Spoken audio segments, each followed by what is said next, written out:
जो लोग चंद्रशेखर आजाद को नीचे गिरता हुआ देखना चाहते थे, अब उन्हें बड़ा झटका लगने वाला है। जी हां, क्योंकि अब चंद्रशेखर आजाद का नाम सिर्फ भारत में नहीं बल्कि अमेरिका तक गूंज रहा है।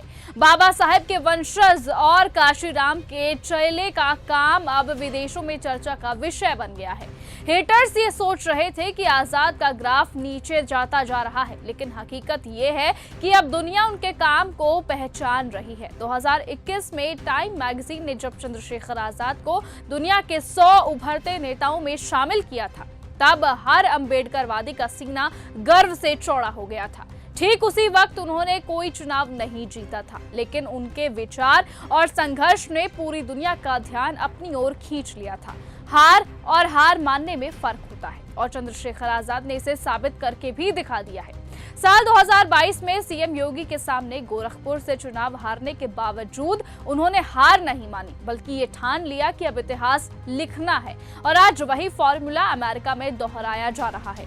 न्यूयॉर्क के मेयर पद के उम्मीदवार जोहरान ममदानी, जो भारतीय मूल के मुसलमान हैं, उन्होंने अब वही रास्ता चुना है जो कभी आजाद ने अपनाया था। जिस तरह चंद्रशेखर आजाद ने बिना किसी बड़ी जातीय या फिर राजनीतिक ताकत के सहारे नगीना में अपनी पहचान बनाई थी, ठीक उसी तरह ममदानी भी अमेरिका में ट्रंप जैसे दिग्गज से भिड़ रहे हैं। उन्होंने रंग भेद, अन्याय और अल्पसंख्यकों के खिलाफ आवाज उठाई है। वो मंदिरों में भी जाते हैं, वो चर्च में भी जाते हैं और मस्जिद में भी, ठीक वैसे ही जैसे चंद्रशेखर आजाद सबको साथ लेकर चलने का संदेश देते हैं। जोहरान ममदानी और चंद्रशेखर आजाद दोनों में एक जैसी आग है। समाजवादी सोच, दबे कुचले लोगों के हक के लिए लड़ने का जुनून और डर के आगे कभी ना झुकने का जज्बा। अमेरिका में ममदानी को हराने के लिए खुद डोनाल्ड ट्रंप मैदान में उतरे हैं, लेकिन भारत की मिट्टी से जन्मा हुआ ये नौजवान झुकने को तैयार नहीं है।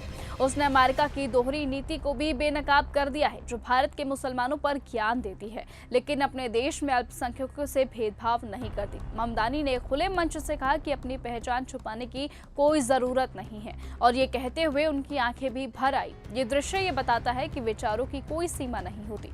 चंद्रशेखर आजाद की सोच अब सीमाओं को पार कर चुकी है। अमेरिका की गलियों में, न्यूयॉर्क के मंचों पर और ट्रंप की सत्ता के खिलाफ उठती हर आवाज में आजाद का असर साफ दिख रहा है।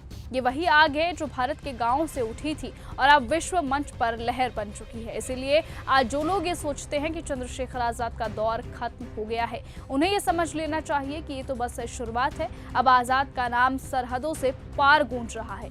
इसीलिए अब चंद्रशेखर आजाद के हेटर्स को बड़ा झटका लगा है। बता दें कि रोहिणी खावरी के द्वारा चलाए गए अभियान के बाद अब चंद्रशेखर आजाद के पक्ष और विपक्ष दोनों में बहुत लोग खड़े हैं, जिसके बाद इस तरह की अब अटकलें लग रही थी कि चंद्रशेखर आजाद को चुनावों में हराने के लिए पूरा प्लान तैयार कर लिया है रोहिणी खावरी ने। लेकिन आपको बताएं कि जिस तरीके से चंद्रशेखर आजाद की छवि अब लोगों के बीच बन रही है, उससे अब ये देखना पूरी तरह से दिलचस्प होगा कि जिस तरीके से चंद्रशेखर आजाद का नाम अमेरिका तक गूंजा है, क्या वही उसी तरीके से पहचान उन्हें चुनावों में मिल पाएगी? क्या वो चुनाव जीत पाएंगे या नहीं, वो आने वाला वक्त बताएगा। लेकिन तब तक के लिए आप बने रहिए और ऐसे ही देखते रहिए न्यूज़ गंगा। साथ ही ये खबर आपको कैसी लगी, कमेंट सेक्शन में अपनी राय लिखना बिल्कुल भी ना भूलिए। नमस्कार। अगर आपको ये हमारा वीडियो पसंद आया हो तो इसे लाइक और शेयर करना बिल्कुल ना भूले। साथ ही हमारे चैनल न्यूज़ गंगा को सब्सक्राइब और फॉलो जरूर करें, ताकि देश और दुनिया की हर बड़ी खबर आप तक सबसे पहले पहुंचे।